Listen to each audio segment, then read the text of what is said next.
Emilia Pardo Bazán naceu na Coruña en 1851. Desde moi nova caracterízase polo seu interese pola lectura e a súa inquietude intelectual.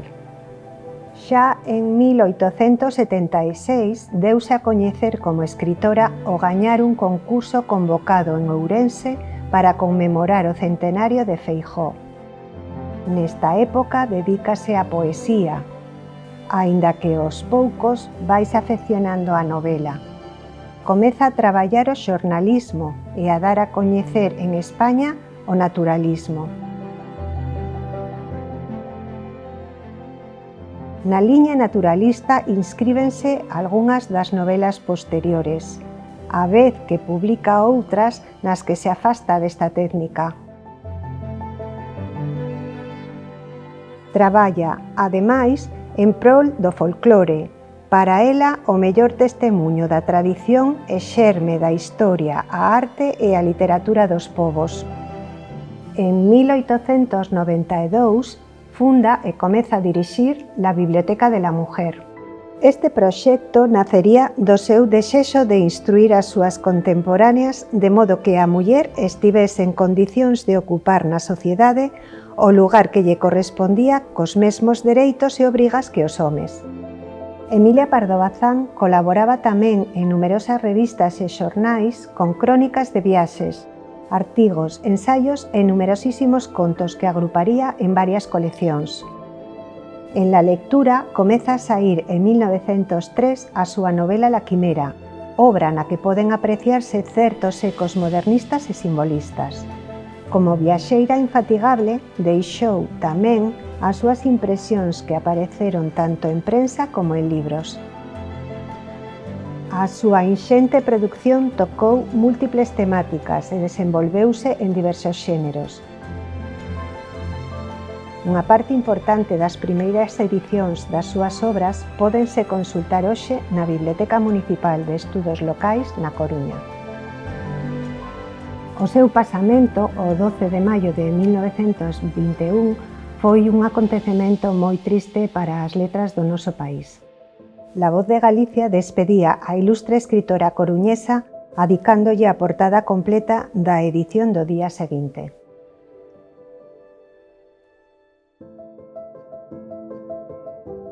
Pero a cidade que a vira nacer deixoulle un agasallo moi especial que trascendeu o seu legado escrito.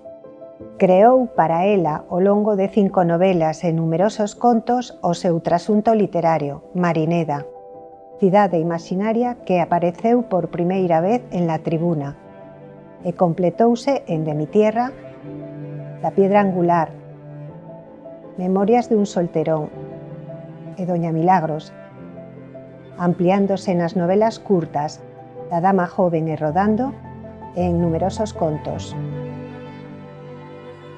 Converteuse así nunha cidade de novela, na que os seus barrios, prazas, rúas e arredores foron, como o seu nome, rebautizadas. A Coruña na que viviu Emilia Pardo Bazán era moi parecida á que describiu Enrique de Bedia e Gossens na súa historia e descripción de la cidade de La Coruña. Neste gravado que encabeza a obra, atopamos unha vista xeral da cidade que pode percorrerse seguindo as descripcións que de Marineda fixo a escritora. Amparo madrugó para asistir a la fábrica. Caminaba a buen paso, ligera y contenta como el que va a tomar posesión del solar paterno. Al subir la cuesta de San Hilario, sus ojos se fijaban en el mar sereno y franjeado de tintas de ópalo, mientras pensaba en que iba a ganar bastante desde el primer día.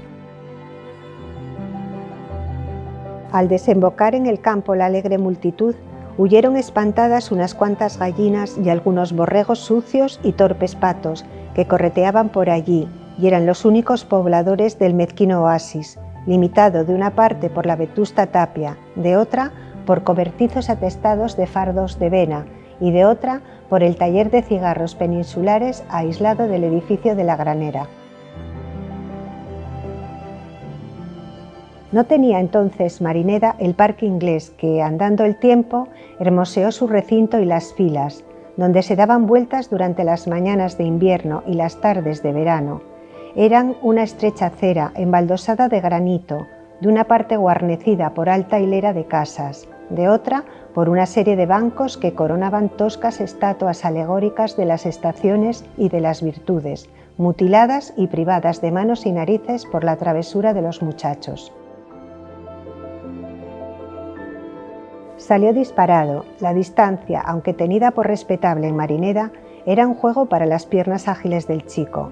Además, todo cuesta abajo y con sitios donde se puede ir a la carrera como el campo de Belona y el páramo de Solares, que desde hace bastantes años lucha por ser Plaza de Maripérez, nombre de la heroína popular de la linda capital marinedina.